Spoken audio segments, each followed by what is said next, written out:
Hello, everybody. Jeez, it's Chloethedev here. Mika is excited to go outside. Oh, it works properly. Hello, everybody. It's Chloethedev here. Yeah, my guest note is finally synced back up. So congratulations to me. Um, I don't know. I just was happy about that today. So I just decided that was something to share. I haven't gone live for Spread the Love yet.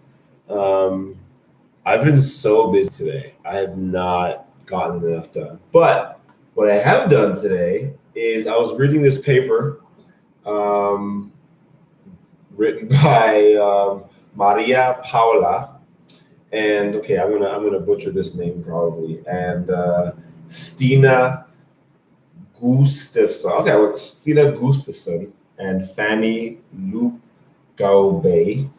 Um, so Maria posted this today on Twitter. So the title was "There's no such thing as blockchain art."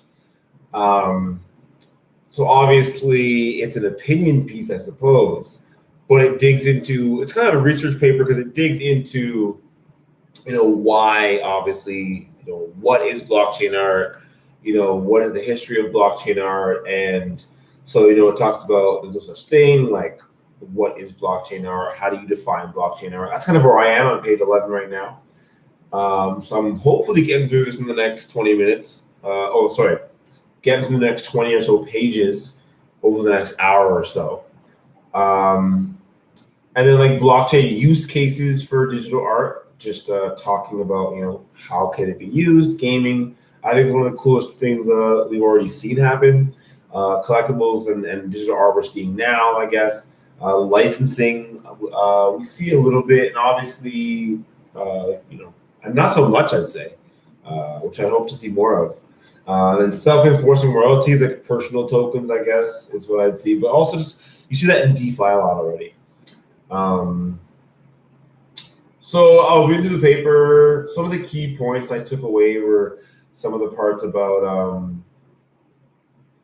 Honestly, I'm not going to be able to find it right now, but some of the parts just talking about how some of the issues in decentralized, in blockchain art. It's an issue if you have only the same people speaking about this blockchain art. Can you really call it decentralized? If you have the same people calling themselves experts, kind of thing. And I'm not explaining it very well at all. So you should definitely read the paper. I'll link this in, I guess, this, if someone wants to read it, I suppose. I'll try and do that. But this is Chloethedev Unfiltered, so I'm honestly just kind of sharing what I'm doing and what I'm up to. I'm thinking about going to Antigua. So I applied for a job today at Golem, and Maria is actually an advisor at Golem. So that was kind of interesting. That was cool. I would love to work for a company that she advises for. In general, I think that I would love to work for a company that just works on multi-party computing in general and allows people to use the little computer power they have to be part of a greater good or greater evil, I suppose, but be part of something greater than themselves is the key. So, I mean, no one has to watch this and normally does watch this, but I kind of want to read this. So what I'm thinking I might start doing, I don't know if you could I guess you could read it probably, I can't tell, is I might start reading some of my papers live just because it'll make me read them. So we'll see how this goes. I'm on page 12. So maybe I'll just leave it here. Maybe I'll read it out loud. I don't know yet. Mika, my dog is literally about to fall off the table, being very bad. I should show you all how bad she's being, but maybe next time. Anyways, oops, what did I do? I'm not good at this. Okay. Upon looking into the Vasari and the digital settings, or lack of documentation. Oh yeah, I already read this part. Okay, so I am down here. Art informed by blockchain is not blockchain art. Okay, so this is their, I guess, their point. That simply because art is informed by blockchain, it is not blockchain art. Art is in the blockchain, but is also consisting of art informed by the culture and ethics of the community, as well as the technical aspect behind it. Sure. I'm kind of lost still, but let's read this and try and dig into it. With pieces such as K. Cruther's The Pareto Deck 2 of Swords and the Pareto Deck 5 of Forks, this section of blockchain art is noteworthy. It visualizes conscious ideas from the people.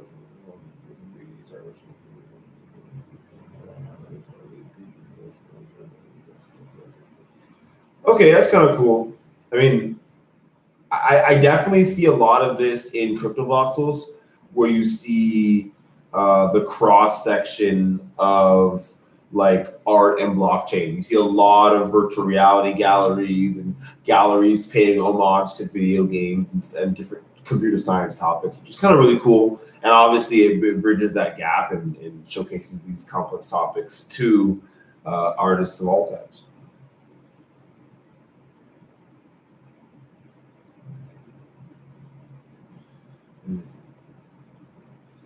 It also has the physicality, which is commonly expected within art and for artworks, and potentially appeal to the traditional art market more due to this. Physical piece is arguably perceived as more valuable than something digital, as the physical aspect makes it less abstract for the owner. It could be that this idea is more appealing to an older audience, which might expect art to have a physical presence, while a younger and newer audience is more comfortable with digital aspects of art and existence that is directly tied to the blockchain technology.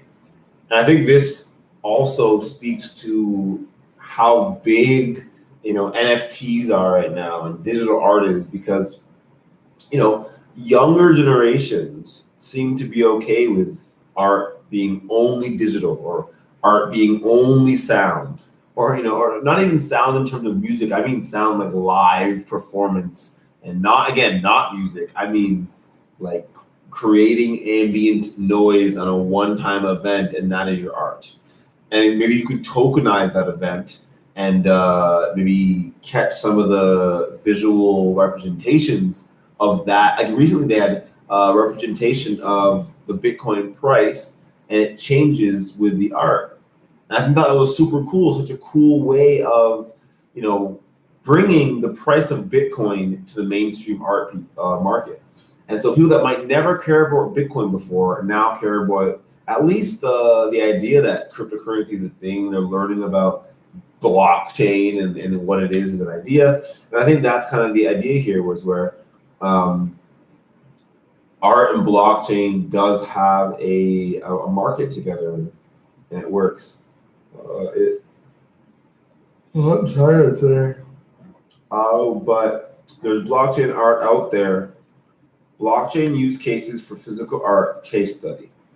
Ooh, I like these. So, in my opinion, there are definitely use cases for blockchain art. And I think the idea of what they're saying is that digital art, even if it's tokenized, is not blockchain art. Art on the blockchain is therefore physical art that is actually maybe used to know where the art is, or to know that it's in a, I think a really cool way of is being verifying something about that art. So if art had an NFT attached to it, right? So verify this NFT is attached. Then you could input data into that contract every so often to prove that the art was maintained, for example. So let's say you wanted to be like, okay, you know what? I want to prove that I took care of this art once a month. I took it to this professional, and they signed their address onto it. And that professional would just sign, look, I saw this art, I took care of it, I made sure it was in good condition. And then when you wanted to sell it a year from now, you could then be like, hey, you know what? Here's the piece of art. Here's all the, signatures on it, proving that, it was looked at by this person in the physical world. And then obviously you could use different identifiers, right? So you could say, okay, well, we actually have GPS data proving that, you wouldn't want to give that away, but I'm just saying, proving that this person was actually in the physical location of the artwork. I mean, maybe that's not that bad. Maybe you'd be okay with, and this is where, again, I think zero knowledge technology, and it's so cool because maybe you would be okay being like, you know what, I'm a professional. I don't mind people knowing that I was, in the last 6 months, I saw this piece of art 6 times. I don't think that's that unreasonable. And, and you could just know, who saw it, or not even necessarily which appraiser saw it. You could just know that someone in this appraisal company saw it. So this is where I think the future direction of all this is going to go. It's not going to be like people using their wallets and all this stuff. It's just going to be people using services we already know and love. Like when you go to your accountant, you don't ask them to sign a hash to prove to them that you're accountant. But if the accreditation body of all the accountants use this system to prove that a client, like this accountant, actually went to a conference, because you have to go to at least 10 conferences in over 5 years to keep your license. And every time you go to a conference and you sign a certain message, it puts it in the contract that you have done that thing. And so like NFTs are weird because, like, in my opinion, they're very like tokens are just smart contracts, and NFTs are just smart contracts. And so like we call them NFTs because they're the standard of a token, but you can make them do whatever you want. You could add to that standard, I guess is what I'm saying, or take away from that standard, whatever you want. I'm talking too much. This is the problem when I go live. I just talk about the paper. But this is what goes on in my brain when I read the paper. It's kind of frustrating. That's why I never get through papers. My brain, when it's a good paper, my brain just keeps reading. When it's a boring paper, I finish the paper. Oh gosh, this paper's fun. This paper's good though. So, besides the artworks informed by the many complex ideas, ethos, culture, and subjects behind blockchain technology, as well as the wider culture surrounding it, art within an existence that is directly tied to technology is also an important part of the intersection. Unsurprisingly, the shape of this is in many cases digital, and thus can, by many, be perceived. Whoa. Okay, yeah. Perceived to be more ephemeral. Okay, however, it needs to be mentioned that in some cases the pieces have both a physical and digital presence, such as a physical print, a digital certificate, states the smart contract, a token, or any other part of the connected piece to the blockchain. Oh gosh. Let's look at the case study.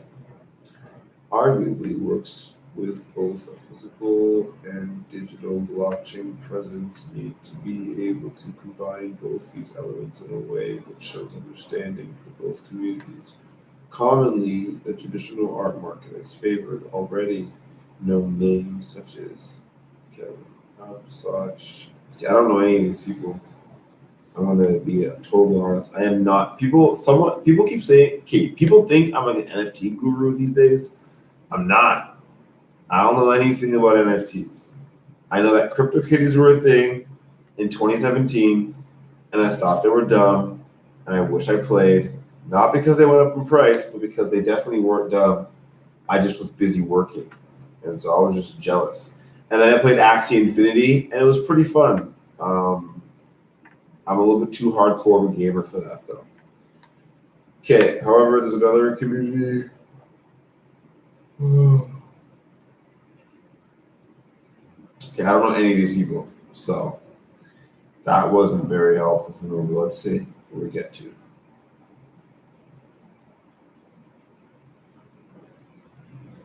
I think the value of them is that they look for ways to increase the expressive range, by which I mean the work can be made in a way it can be experienced.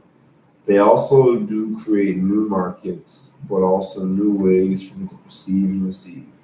Oftentimes, the innovation lies in the transmission and reception of the work, and it's all very social. That's beautiful. That is a beautiful quote. I don't know who wrote that. Joke and tokenization was own practice for others. Okay, so this is Jonas Lund. Oh, so the artist has created 100,000 shares in the artistic practice, allowing shareholders to take part in voting. Oh, so it's a personal token. Okay. Yeah. I like it. I like people being able to extract capital from anything they can. You know, if you have capital to extract on Ethereum, go extract it. You know, make a token, link it to like your future value, study hard on YouTube, make some money, and pay back your token holders and earn a good reputation. Get someone to invest in you by putting some liquidity on Uniswap, and you're good. Because if you have liquidity on Uniswap and you give someone your token, they can dump. So all you need to create your own market for anything is someone to invest some liquidity into your idea. So that's why I am probably eventually going to have obviously Mama J tokens, simply because if I have Mama J tokens, I'll be able to, you know, very easily just control the entire supply. And the idea is potentially to have the Mama J token just be NFTs. And the idea would be that I'll write a contract that has is yield bearing, and the yield. I'm just talking to a screen. You can't even see me. Why? I don't know why I'm doing it like that. I should just at least, you know, go like this when I do this. So the yield bearing contracts will accrue value, and then anybody who is a holder of at least one Mama J art piece will have some special privileges. I should be looking at that, I know, but I'm over there. I'm trying to look at, let's look at that. So the token holder will have special privileges. So the idea is that, so right now the I think Chloethedev.eth is the only holder of a piece from the Mama J Foundation. It's on sale right now for 1 ETH, which is it's up. But if someone does hold that piece, sorry, I'm tired. I've been getting up at like 6:30, driving Bianca to work, out all day working, and then picking her up from work. It's been a lot, but it's been fun. Yeah, I got engaged yesterday too, so that was cool. Can't remember what I was saying anymore. But yeah, so basically, it must be a typical function in a smart contract called like payout, and basically, it'll only, it'll require that you are a token holder, and so maybe you have to like sign up to be a token holder beforehand, and then token holder requires that you're an art piece holder. But that seems complicated. I think just calling it all in the same function costs a little more gas probably, but safer. Just to be like require that you're a token, you're holding a token from this contract. Require that you have not called this function anytime in the past how many ever blocks, and as long as those two things are true, pay out, right? And the payout will just be a minimum payout that the Mama J Foundation can algorithmically afford to keep growing forever. Yeah, that's the goal. That's like that's the goal of the Mama J Foundation, to be a UBI, universal basic income. So the idea is, can we create a UBI that encompasses everybody? And obviously the whole point of a UBI is that everyone just gets equally regardless of age, stature, you just give equally. And obviously the UBI can't be given to everyone because it doesn't really work that way. But in my opinion, if UBI is given out strategically, it's not very universal, then, is it? But if you start giving it out strategically, I think it would have definite positive benefits, because you'd have the people that need it the most would get support first, obviously, but then they would start being able to support others that are near them. And so then as you start supporting, there's no more people to support at that level. Everyone moves to the next level together and compounds together, and they start helping each other, hopefully. And you've taught a bunch of people here how to help each other, and they keep learning how to help each other on the way up. So I applied for a job at Golem today. And I think it's funny because I told myself I wouldn't apply for a job again. Not because I don't want a job, and not because I don't like working for people or with people. I love working for and with people. I love learning from mentors, like teaching people locally, and I love working with peers. I love it all. I love working. I love working on my own too, though. I like being efficient, and I like working towards a goal that I can believe in. And I think it's been hard for me recently to find a goal that I believe in outside the cryptocurrency space. And even within the cryptocurrency space, it's hard to find a company that's been around for a while, isn't trying to make a quick buck, has some longevity. Yeah. And Golem's been around for a good amount of time. I mean, I got into that space in 2017 and they were around. I bought a couple of them and traded them a bit. And I think I even ran on Celt, the liquidity bot I used to run. Or I guess technically I'm still the CEO of Celt. The project's in hiatus.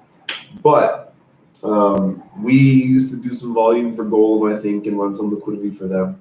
So to work on it for a company like that would be wonderful. To learn more about what they're doing in multi-party computing and just about the whole subject of MPC. Like, it's such a new subject for me, and I think it's so cool. And with Web3 Bridge, one of the things we're doing is we're buying some of these developers like solar panels and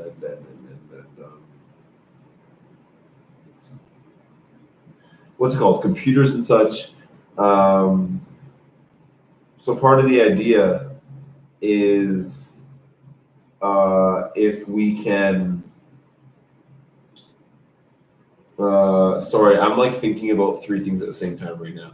But the idea is if we can have it so that these people can maybe run a little bit of MPC locally, and then maybe, okay, so part of the problem with MPC is that, like me, when I try to run Golem locally, my computer's not fast enough. It's not, oh gosh, so many issues. But it can't compute. So it needs to compute the hash to download the data. So then it downloads the data, and then it needs to download data and then unpack the data, and then it needs to like compute the data and then like show that it has the right answer and then like give back the answer. There's all this stuff you have to do. And if you can't do it fast enough, remember, it's multi-party. So if you have 8 people doing something together, and you need at least 8 to do it, and there's 12 people there, well, the first 8 are going, right? It's a synchronous network in the sense that you kind of have, things happen at a time. So I would, very, very few times I got somewhat accepted for an offer, but my computer couldn't actually handle doing anything, couldn't actually handle going through it. But I can't really afford a new computer right now, and I can't, I don't know. I guess now technically I can afford a new computer.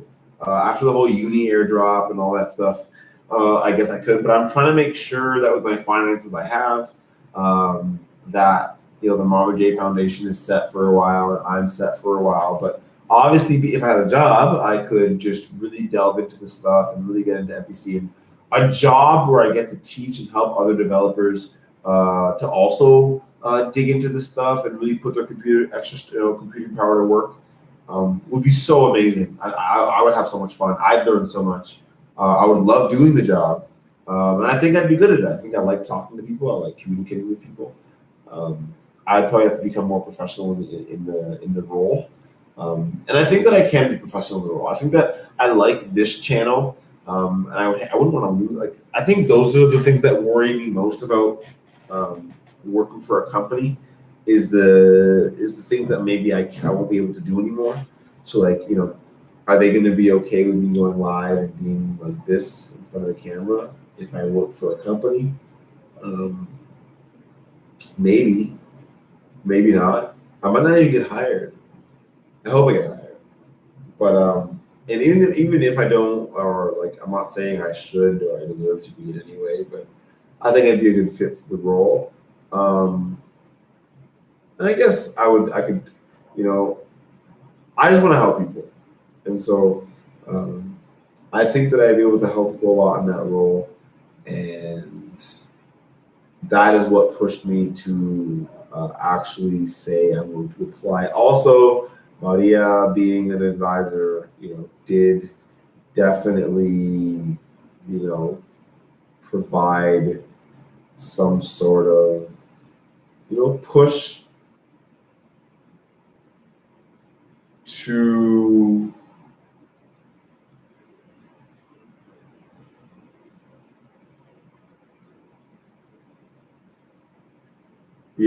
I don't know, thinking about a bunch of things again. I'm really, and I guess I actually want it, so I'm a bit nervous. And I'm always trying to make sure I'm improving. So even currently, just trying to make sure that I'm using this time wisely. So even though I came home, I'm so tired today, I was like, let me just try and read this paper. I wasn't really reading it, so I'm like, let me go try and go live and read it. And that helped me get through a little more of it. And I know that, I spent 26 minutes pretty much wasting time. I talked a bit about the paper, but maybe someone else will come along this video one day and then read the paper. And if I get 100 people to read this paper and I still only get through half of it, then you know what? I've helped somebody. I've spread some knowledge. But I think I will get to this soon. I was gonna go pick up Bianca soon. And then we're going to the mall, take back some clothes. She bought some new clothes for her new job. And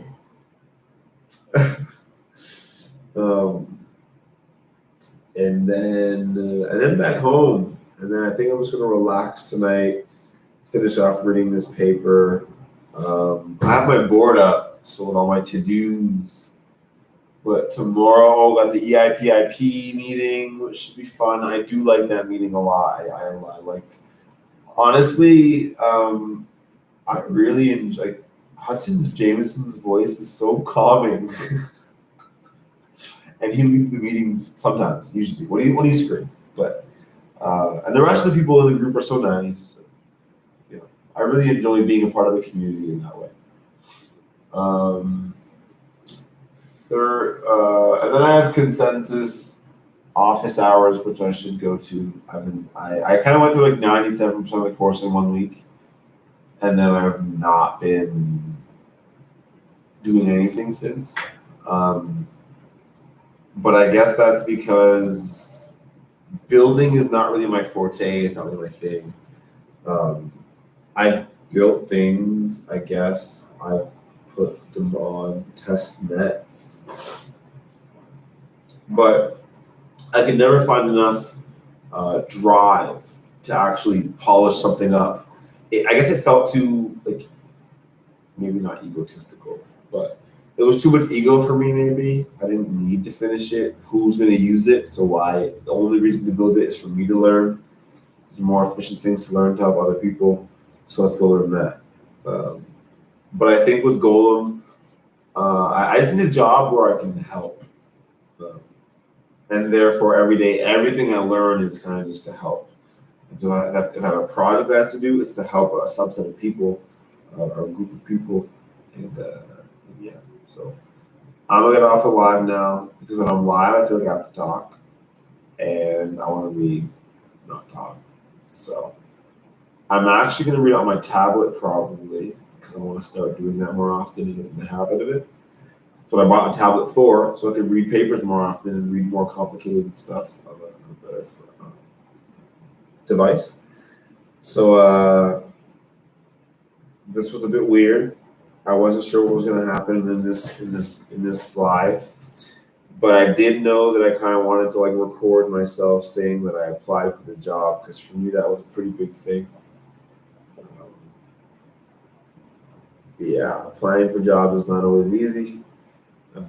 It's stressful. And for me, it's not always stressful because I might not get the job. It's more stressful because there's not many jobs that I think I'm well suited for. Um, and so it's not that I won't get it. It's just more the anxiety of like if this job, or like, I don't know, like, oh, if I don't get this job, what if this isn't the right for me? So more like anxieties on my own, like, like self-worth more than anything else. But yeah, saying these things out loud and saying that I'm trying to grow and change and apply for jobs when they come up. When a job comes up that I really feel like I look at the job. I look at resumes all the time. Like every day, I repost so many different job applications. I look at a lot of the different, sorry, not resumes, job like postings, and I look at the different like qualifications and what they want. And a lot of, honestly, it's I usually feel really not confident after, I suppose. Like they want 3 years of development experience. So I'm like, okay, well, I've coded for like a year and a half, 2 years. I don't code every day. I don't really love coding. And it's like all these developer jobs. I'm like, like I can do it. Like I can work as a developer. I don't want to. I don't want to. So I know there's been some, again, developer relations jobs, but not with companies that I felt that I could push like that. A lot of like exchanges. Sorry, I don't mind exchanges. I have a bitter taste in my mouth because of a past history with an exchange. So I don't love the idea of working for an exchange or a wallet or anything like that. But an actual like crypto project outside, like completely removed from arguably DeFi. I mean, for now, MPC can be anything, right? Anything that it's difficult to compute on like one machine, and you break up the task into multiple people, or like for privacy reasons or whatever. But I would assume that these things would be so. That's all for today. Chloethedev Unfiltered. Gosh, hope you all have a wonderful Tuesday. If anyone does see this and gets to this part in the video, I should wish me luck. Feel free to pray for me to whatever deity or non-deity you worship or don't worship. I don't know. I'm not trying to be, but I would appreciate your prayers. I don't know if there's a bee inside the window again. This is crazy. I don't know how they get in. It's kind of scaring me. Anyways, I don't know if I'll get the job. I don't know if the job is right for me. But if it is right for me, I would like to do my best at it and see where that takes me. So I do want to actually say on camera, though, because it is important to me to hold myself accountable to certain things, and I forget things easily. But if I get this job, I am moving back to Antigua to fully have the Modern Day Foundation be launched, because the main reason I left Antigua was because of finances. And if I had an actual position, a somewhat steady, stable position, I would definitely I would definitely go to Antigua. Yeah, definitely. If that's where I'm supposed to be, of course. But I feel like I'm called to be there. I feel like that's where I'm called to be, and so it's not always the right. It's never the perfect time for anything in life. But when you're called to do something, sometimes you just gotta do it. So, hope you all have a wonderful day.